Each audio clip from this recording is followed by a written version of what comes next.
এক বাটি ছোলার ডাল নিয়েছি আর অল্প মটর ডাল নিয়েছি। আজ আমি আপনাদের ধোকার ডালনা করে দেখাবো। তার জন্য ডালটা আমি একটা বলে নিয়ে নিলাম, ভিজিয়ে দিচ্ছি। 3 থেকে 4 ঘন্টা ভিজিয়ে রাখবো। ভালো করে ধুয়ে 3-4 ঘন্টার জন্য ভিজিয়ে রাখছি। ডালটা 4 ঘন্টা ভিজিয়ে রেখেছি, খুব ভালোভাবে ভিজে গেছে। এবার একটা মিক্সিং জারে দিয়ে পেস্ট করে নিচ্ছি। দিয়ে দিচ্ছি একটু লবণ, 2টো কাঁচা লঙ্কা আর একটু গ্রেট করা আদা। এটা দিয়ে পেস্ট করে নিচ্ছি। এটা পেস্ট করা হয়ে গেছে। এবার ধোকার জন্য কড়াইতে তেল দিচ্ছি, ধোকাটা বানিয়ে নেব। কড়াইতে কালো জিরে ফোড়ন দিয়ে দিচ্ছি আর একটু হিং ফোড়ন দিচ্ছি। এবার ডালটা দিয়ে দেব।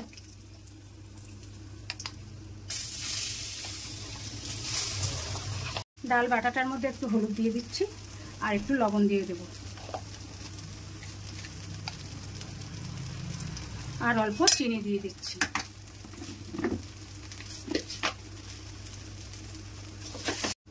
ধোকাটা আমার এবার তৈরি হয়ে গেছে। এবার একটা প্লেটে পাতিয়ে নেব। একটা প্লেটের মধ্যে আমি তেল মাখিয়ে নিয়েছি। এবার ধোকাটা সেট করব। হাতের সাহায্যে আমি করে নিচ্ছি।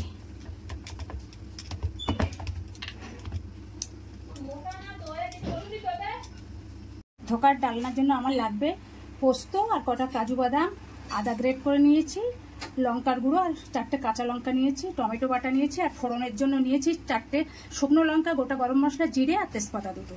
আর ধোকাটা ঠান্ডা হয়ে গেলে আমি এক্ষুনি কেটে নেব। এবার ধোকাগুলো একটা চাকুর সাহায্যে কেটে নিচ্ছি।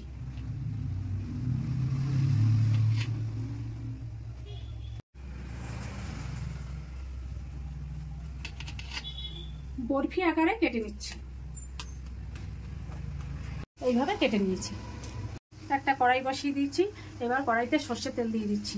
ধোকাগুলো ভেজে নেব। ধোকাগুলো এবার ভেজে নিচ্ছি।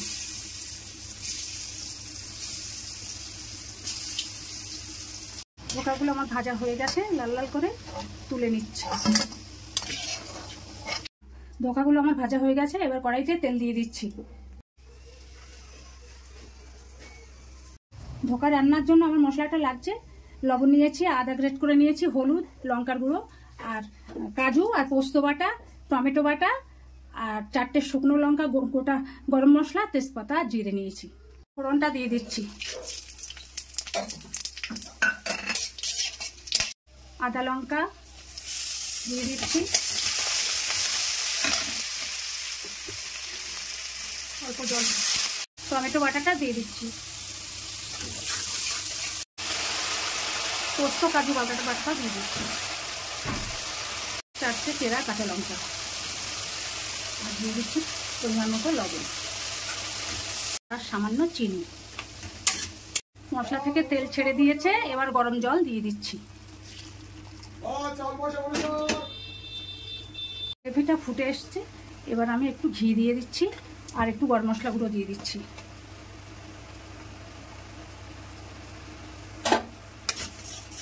এবার ধোকাগুলো আস্তে আস্তে ছেড়ে দিচ্ছি। ধোকার ডালনাটা আমার রেডি হয়ে গেছে। এবার নামিয়ে নেব। ধোকার ডালনাটা আমার রেডি। আপনারা এইভাবে বানিয়ে খাবেন বাড়িতে, ভালো হয় খুব খেতে।